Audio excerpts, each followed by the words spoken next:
The pharmacy's fluorescent lights buzzed overhead, casting everything in a stark, unforgiving glow that made Cara's reflection in the window look ghostly and unfamiliar.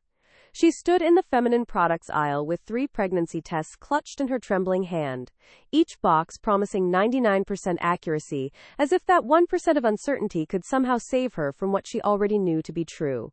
Her stomach churned, though whether from morning sickness or pure dread, she couldn't distinguish anymore. The cashier, a teenager with bored eyes and purple-streaked hair, barely glanced at her as she scanned the items. Cara paid in cash, stuffing the tests into her purse with hands that wouldn't stop shaking, and pushed through the doors into the cool October evening. The city stretched before her in shades of gray and amber, car horns bleating in the distance, the smell of roasting nuts from a street vendor mingling with exhaust fumes. She walked without direction, her feet carrying her through familiar streets that suddenly felt foreign, dangerous in a way they never had before. When she finally stopped, she found herself in front of a small park, the kind with a single bench and a struggling tree whose leaves were already mostly gone. She sat heavily, the cold metal seeping through her jeans, and pulled out her phone. Her sister's contact photo smiled up at her. Lily at the beach last summer, hair wild in the wind, face open and carefree. Everything Cara was not. The phone rang 4 times before Lily answered, and the sound of her sister's voice, bright, normal, unchanged, nearly broke her. "Hey, I was just thinking about you. Are we still on for?" "I'm pregnant." The words tumbled out before Cara could stop them, sharp and ugly in the quiet evening air. "I'm pregnant, and I don't know what to do." The silence that followed felt endless. Cara watched a mother pushing a stroller past the park, the child inside bundled in a puffy coat, and felt something twist sharply beneath her ribs. "Oh, Cara." Lily's voice had shifted, gone soft and careful. Whose?" "Marco's." The name tasted bitter on her tongue. Marco Rossi, with his easy smile and easier lies, who'd bought her drinks at that bar in the financial district and told her he worked in marketing. Marco, who'd disappeared the morning after without so much as a note, leaving her with nothing but a first name and a memory that had seemed romantic in the moment and pathetic in hindsight. "At least, I think it's Marco's. It has to be." "You think?" Cara closed her eyes, pressing her free hand against her stomach. 6 weeks, maybe 7. She'd done the math obsessively, counting backward from that night. The one time she'd let her guard down, let herself pretend she could be the kind of woman who had uncomplicated one-night stands without consequences. "There's no one else, just him, just that one night." "Can you reach him? Does he know?" "I don't have his number. I don't have anything, except his first name and the memory of his face." Her voice cracked, and she fought to steady it. "I tried to find him online, but there are 1,000 Marco Rossis in this city. I don't even know what he really does for work." The truth was worse than that. She'd spent hours scrolling through social media, examining profile pictures, looking for those dark eyes and that particular curve of his smile. She'd found nothing, as if the man had been a ghost, a figment of her too willing imagination. "What are you going to do?" Lily asked, and Cara heard all the unspoken questions beneath it. The judgment, perhaps, or maybe just concern. "I don't know." She watched the mother with the stroller disappear around a corner. "I can't. Lily, I can't do this alone. I don't have the money, the support, You're not alone. You have me." But Lily was in Boston, teaching 2nd grade and barely making rent herself. Cara had moved to New York for a job that paid just enough to cover her studio apartment and groceries, with nothing left over for emergencies. And this was more than an emergency. This was her entire life imploding. "I have to go," she said abruptly, because staying on the phone meant crying, and once she started crying, she wasn't sure she'd stop. "I'll call you tomorrow." She ended the call before Lily could protest, and sat in the gathering darkness with her phone clutched in both hands. Somewhere in this city, Marco Rossi was living his life, completely unaware that he'd left more than just memories behind. The unfairness of it pressed down on her chest until breathing felt like work. She didn't notice the car at first, a sleek black sedan with tinted windows that had pulled up to the curb across the street. Didn't notice the man who'd emerged from the back seat, or the way he stood perfectly still on the sidewalk, his attention fixed entirely on her. It wasn't until she stood to leave, wiping at her eyes with the back of her hand, that she felt the weight of someone's gaze. When she looked up, she found him watching her. He was tall, dressed in a charcoal suit that looked expensive even from a distance, with dark hair swept back from a face that was all sharp angles and shadows. There was something familiar about him that she couldn't place, something that made her heartbeat quicken with recognition she couldn't explain. He made no move toward her, just stood there with his hands in his pockets, and the intensity of his stare made her skin prickle with awareness. For a long moment, they simply looked at each other across the empty street. Then he moved, crossing toward her with measured steps that somehow conveyed both purpose and restraint. As he drew closer, the streetlight caught his features more clearly, and Cara's breath stuttered in her chest. Not Marco, but close enough to make her wonder if she was losing her mind. You're upset, he said when he reached the edge of the park, and his voice was deeper than Marco's had been, rougher around the edges. Can I help? Cara took an instinctive step backward, her hand tightening around her purse where the pregnancy tests pressed against her through the canvas. I'm fine. You don't look fine. He tilted his head slightly, studying her with an intensity that should have felt invasive but instead felt oddly personal, as if he genuinely wanted to know the answer. You look like someone who just received bad news. I don't know you, she managed, though her voice came out shakier than she'd intended. Something flickered across his face, surprise, maybe, or recognition. No, he said slowly, I suppose you don't. The way he said it, with that slight emphasis, that knowing edge, sent unease skating down her spine. Before she could respond, another man appeared from the sedan, younger and built like a boxer, with an earpiece visible against his dark skin. He said something too low for Cara to hear, and the man in the charcoal suit nodded once without taking his eyes from her face. Come with me, he said, and it wasn't quite a command, but it wasn't entirely a request either. Absolutely not. Cara backed up another step, her shoulder blades hitting the rough bark of the tree. I'm not going anywhere with you. Then let me buy you coffee, tea, something warm. He gestured toward a cafe visible down the street, its windows glowing golden in the dusk. You're cold, and you look like you could use someone to talk to. I told you, I don't know you. And my name is Dante Rossi. He extended a hand, palm up, in a gesture that somehow managed to be both formal and oddly gentle. And I think you might know my brother. The world seemed to tilt sideways. Cara stared at his outstretched hand, at the expensive watch glinting at his wrist, at the way the streetlight carved shadows beneath his cheekbones. Marco's brother. That's why he looked familiar. Not identical, but similar enough to send her mind spinning. Marco, she breathed, Thulgay. Dante's expression shifted, something dark and complicated moving behind his eyes. Yes, Marco. He lowered his hand slowly when she didn't take it. I heard you on the phone. I wasn't trying to eavesdrop, but I was concerned. When you mentioned his name, he stopped, jaw tightening. I think we need to talk. She should walk away. Every instinct screamed at her to run, to disappear back into the anonymous masses of the city before this stranger. This dangerous stranger, because that's what he was. She could sense it in the way he carried himself, in the way the man with the earpiece stood alert and ready nearby. Could pull her deeper into whatever complicated world Marco had emerged from. But she was so tired. Tired of being alone with this terrifying knowledge, tired of not having answers, tired of feeling like she was drowning. And he knew Marco. He could lead her to the father of her child. Coffee, she heard herself say. Just coffee, somewhere public. The corner of Dante's mouth lifted in something that wasn't quite a smile. Of course. The cafe he led her to was small and warmly lit, with mismatched furniture and the rich smell of espresso heavy in the air. Dante held the door for her, spoke briefly to the man with the earpiece who positioned himself by the window, and then guided Cara to a table in the back corner with a view of the entire room. He ordered for both of them, cappuccino for her without asking, espresso for himself. And when the barista brought the drinks, he wrapped his hands around the small cup and watched her with an expression she couldn't decipher.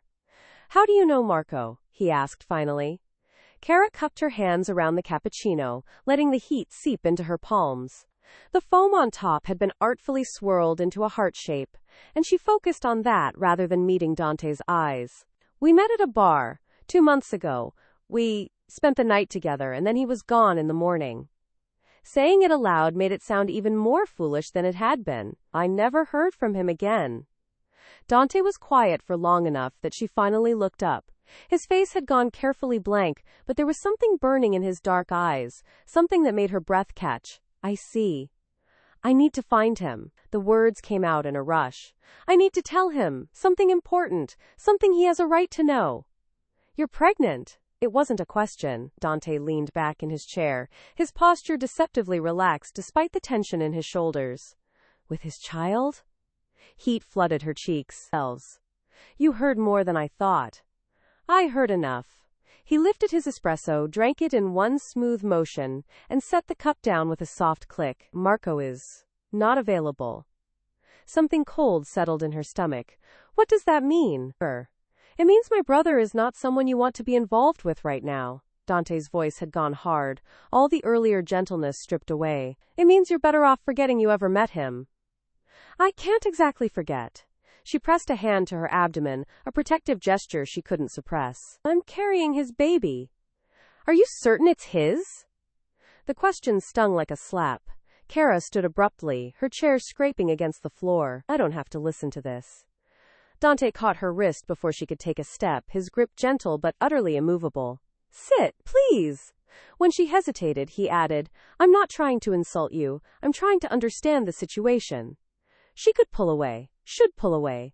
But his hand on her wrist felt warm, grounding in a way that made no sense, and beneath his obvious power she sensed something else. Not cruelty. Maybe concern. Slowly she sank back into her chair.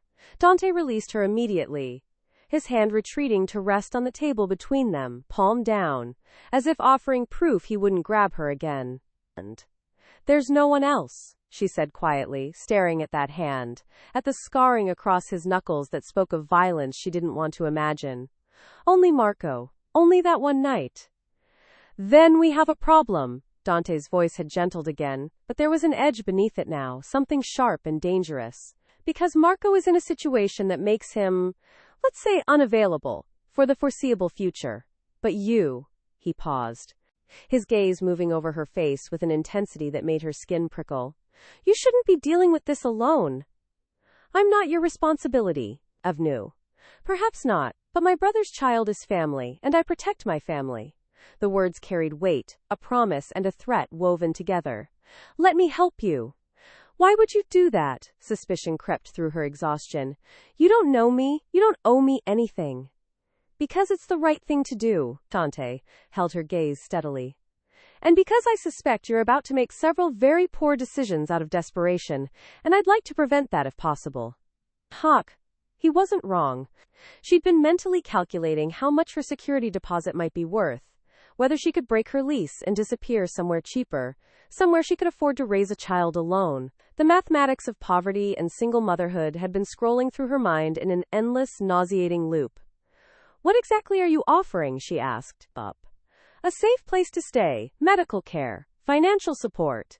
He said it as if he were offering her a business arrangement, calm and practical. In exchange, you allow me to ensure my brother's child is healthy and cared for. It sounded too good to be true, which meant it probably was. And what do you get out of this? Peace of mind. Something flickered across his face, there and gone too quickly to interpret. And the knowledge that I did what Marco should have done from the beginning. Cara studied him across the scarred wooden table, this stranger who looked like her child's father but wasn't, who spoke of protection and family with the casual authority of someone accustomed to having his word obeyed. There was danger here. She could sense it in every controlled movement, every measured word. But there was also something else. Something that called to the frightened, exhausted part of her, that just wanted someone stronger to take the burden for a while. I need time to think, she said. Of course. Dante pulled a card from his jacket pocket, slid it across the table, and embossed black letters on cream cardstock. A phone number, nothing else. Call me when you've decided, day or night. She took the card with trembling fingers, tucked it into her purse next to the pregnancy test she still hadn't taken. They both knew what they would say. When she stood this time, Dante rose with her, moving with a fluid grace that seemed at odds with his size. He walked her to the door, the the man with the earpiece falling into step behind them, and out onto the sidewalk where the evening had deepened into full night. The city lights blurred in her peripheral vision, overwhelming after the cafe, swarm dimness. "Thank you," she managed, "for the coffee." "Cara." Her name in his voice stopped her mid-turn. When she looked back, Dante was watching her with an expression that made her chest tighten. "Be careful. And call me." She nodded, not trusting her voice, and walked away into the anonymous crowd. She didn't look back, but she could feel his gaze on her all the way to the subway entrance, a weight between her shoulder blades that felt less like surveillance and more like protection. It wasn't until she was home, standing in her tiny bathroom with the pregnancy test balanced on the sink edge, that she let herself acknowledge what her instincts had been screaming since the moment Dante Rossi had spoken her name. He hadn't asked what it was. The important thing she needed to tell Marco. He'd known she was pregnant before she'd said the word aloud. Which meant he'd heard more of her phone conversation than he'd admitted. Which meant he'd been watching her for longer than she'd realized. Which meant she'd just agreed, or nearly agreed, to let a stranger with unclear motives insert himself into the most vulnerable situation of her life. The test showed 2 pink lines, clear and undeniable. Cara sank onto the closed toilet lid, the card with Dante's number still clutched in her hand, and tried to figure out which was more terrifying. Facing this alone, or accepting help from a man who seemed to know far too much and offered far more than any stranger should. 3 days later, she called the number. He answered on the first ring, his voice rough as if he'd been sleeping, though it was only 8 in the evening. "Cara. How did you know it was me?" "I've been waiting for your call." A pause, and she heard movement, fabric rustling. "Have you made a decision?" She was standing in her apartment with her suitcase half packed, her last paycheck deposited and most of it already allocated to bills. The eviction notice on her counter gave her 30 days. The morning sickness had gotten worse. She'd researched abortion clinics and adoption agencies and government assistance programs, and every option had felt like drowning in a different way. "I need help," she said, and hated how small her voice sounded. "I'll send a car in 30 minutes. Not a question, not a negotiation. Pack what you need, everything else can be arranged." "Where am I going?" "Off. Somewhere safe." The promise in those 2 words felt absolute. "Trust me." She wanted to argue that she didn't trust him, that this was insane, that she was making the worst decision of her life. Instead, she heard herself say, "Okay." The line went quiet for a moment, and when Dante spoke again, his voice had softened into something almost gentle. "You're doing the right thing. For yourself and for the baby." After he hung up, Cara sat on her bed, surrounded by the detritus of her small life, and wondered how she'd arrived at this moment. 3 days ago, she'd been alone and terrified.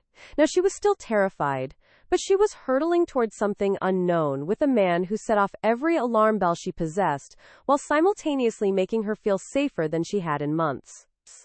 The car that arrived was the same black sedan from the park, and the driver was the same man with the earpiece. He introduced himself as Marcus, loaded her suitcase into the trunk with careful efficiency, and held the door while she slid into the back seat. The interior smelled like leather and something else, something expensive she couldn't name. They drove through the city as evening turned to night, moving from her shabby neighborhood in Queens through increasingly upscale areas until they crossed into Manhattan proper. Cara watched the buildings grow taller, the streets cleaner, the people better dressed. When Marcus finally stopped, it was in front of a high-rise with a doorman and a marble lobby that gleamed under crystal chandeliers. "This isn't what I expected," she managed as Marcus retrieved her suitcase. "Mr. Rossi wanted you comfortable." Marcus gestured toward the entrance, penthouse level. "He's waiting." The elevator was all mirrors and soft lighting, ascending so smoothly she barely felt the movement, when the doors opened directly into an apartment. Not a hallway, but an actual residence. Cara's breath caught. Floor-to-ceiling windows looked out over the glittering city, and the space itself was massive, decorated in dark wood and cream leather, with artwork on the walls that looked museum quality. Dante was standing by those windows, hands in his pockets, silhouetted against the lights. He turned as she stepped out, and something in his expression made her pulse quicken. Not fear, but something more complicated. "Welcome," he said simply. Marcus set her suitcase inside and disappeared back into the elevator without a word. The doors closed with a soft chime, leaving them alone in the expensive silence. This is where you live? Cara turned slowly, taking in the space. A kitchen, with gleaming appliances she didn't recognize. A living area that could fit her entire apartment 3 times over. Hallways leading to rooms she couldn't see. Yes, Dante moved toward her, his footsteps quiet on the hardwood. You'll have your own room, your own bathroom, whatever you need. Why are you doing this? The question burst out before she could stop it. Really? Not the family obligation answer. Why? He stopped a few feet away, close enough that she could see the shadow of stubble along his jaw, the faint lines at the corners of his eyes that suggested he was older than she'd initially thought. 35, maybe. 40. Old enough to have lived, to have accumulated the kind of careful control he wore like armor. No. Because when I heard you on the phone, he said quietly, crying about being pregnant and alone, something in me. He stopped, jaw tightening. I couldn't walk away. I couldn't let you face this alone. You don't even know me. No. His gaze held hers, steady and unwavering. But I'd like to. The air between them seemed to thicken, charged with something she didn't want to name. Cara took a step back, needing distance, needing to think clearly. Where's my room? If he was disappointed by the deflection, he didn't show it. Dante simply nodded and led her down a hallway to a bedroom that was easily 3 times the size of her studio, with its own ensuite bathroom and a view of the city that stole her breath. Her suitcase was already there, placed carefully at the foot of the bed. Rest, he said from the doorway. We'll talk more tomorrow. But she couldn't rest. Oh. After he left, Cara unpacked mechanically, hung her few clothes in a closet that could have housed a small library, and then stood at the window staring out at the city. Somewhere out there, Marco Rossi was living his life, unaware of what he'd created. And here she was, in his brother's home, dependent on a man she didn't know for reasons she didn't fully understand. Sleep, when it came, was fitful and full of dreams, where Marco and Dante's faces blurred together until she couldn't distinguish one from the other. She woke to sun streaming through windows she'd forgotten to cover, and the smell of coffee drifting from somewhere in the apartment. When she emerged from her room, dressed in jeans and a sweater that was starting to feel tight around the middle, she found Dante in the kitchen, making breakfast with the ease of someone comfortable in his own space. Good morning, he gestured to the coffee pot. Decaf, I had Marcus pick it up last night. The thoughtfulness of it surprised her. Thank you. They ate in the dining area, and the silence felt less awkward than it should have. Dante asked careful questions about her job, her family, her health, and answered her questions about Marco with measured patience, though she noticed he revealed very little concrete information. Marco was away on business. Marco would be difficult to reach. Marco had always been irresponsible. It was the last comment that made her set down her fork. And, if you think he's irresponsible, why are you doing this? Why not just let him deal with the consequences when he gets back? Because a child isn't a consequence. Dante's voice hardened. A child is a person who deserves better than an irresponsible father who might not step up even when he returns. And you will? Step up, I mean. Oh. For your brother's child. Yes. The simplicity of it, the absolute certainty, made her chest ache. The days that followed fell into an unexpected routine. Dante arranged a doctor's appointment at a practice so exclusive it didn't even have a sign, where an obstetrician confirmed she was 8 weeks along, and everything looked healthy. He hired a nutritionist who stopped by with meal plans and supplements. He gave her space but was always somehow present when she needed something, appearing in the kitchen when she was struggling to reach a high cabinet, or in the living room when she was staring at the windows and drowning in her own thoughts. He never asked for anything in return, never pressured her or made her feel like a burden. And slowly, despite every warning instinct, Cara found herself relaxing into his presence. Found herself looking forward to their dinners together, to the way he listened when she talked about her day, to the rare smiles that transformed his severe features into something almost beautiful. It was during one of those dinners, 2 weeks into her stay, that everything shattered. They were discussing baby names, a safe topic. Or so she'd thought. When Dante mentioned something about family tradition, about names passed down through generations. And then, almost absently, he said, "My grandfather's name was Daniel. I was named for him." Daniel Rossi, Cara repeated, testing it. That's nice. Almost like Dante. It's where Dante comes from, a nickname that's stuck. He was cutting into his chicken, not looking at her. My birth certificate says Daniel, but no one's called me that since I was a child. Something cold slithered down her spine. What did people call you? My family called me by my middle name, Marco. He looked up then, and the expression on his face told her he knew. Had known, perhaps from the beginning. I go by Dante now, in business. But to my family, to people who knew me before, I was always Marco. The fork slipped from her numb fingers, clattering against her plate. No, Cara. You're Marco. The words felt thick on her tongue, impossible. But you said your brother. I have a brother. His name is actually Marco, named for the same grandfather, though he uses it professionally where I don't. Dante. Marco stood slowly, hands raised as if approaching a skittish animal. But the man you met that night, the man you slept with, that was me. No, she pushed back from the table, the chair screeching against the floor. No, that's not possible. You look different. You sound different. I shaved my beard, cut my hair.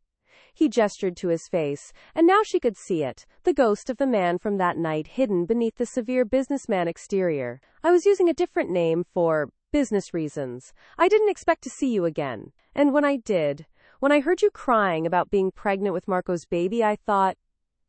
He stopped, running a hand through his hair in a gesture of frustration she'd never seen from him. I thought you'd made a mistake, that you were confused.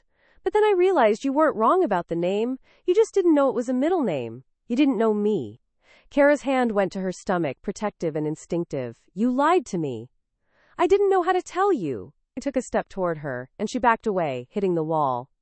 By the time I realized what had happened, you were already here, already depending on me. And his voice cracked, revealing something raw beneath. I wanted to keep you safe. I wanted to do this right, even if I'd done everything else wrong. You let me believe, the betrayal choked her, stealing her breath. You let me think your brother was the father. You let me talk about him like he was some stranger who'd abandoned me. He did abandon you. I did. Dante's face was stark with something that looked like pain. That morning, I got a call. An emergency. People who work for me were in danger, and I had to leave immediately. I meant to come back, to find you, but by the time the situation was handled, I'd lost your number and didn't even know your last name. He moved closer, carefully, as if she might bolt. And then I saw you in that park, heard you crying about being pregnant, and I knew I'd ruined your life. So you decided to play savior? The anger felt cleaner than the hurt, safer. Decided to fix your mistake without ever telling me the truth? I was trying to earn your trust, trying to prove I wasn't the man who'd left you alone and pregnant. His hand came up, reaching for her, then fell back to his side when she flinched. I was trying to be better. You were lying. The shout echoed in the cavernous space, surprising them both. Cara pressed her palms flat against the wall behind her, needing its solidity.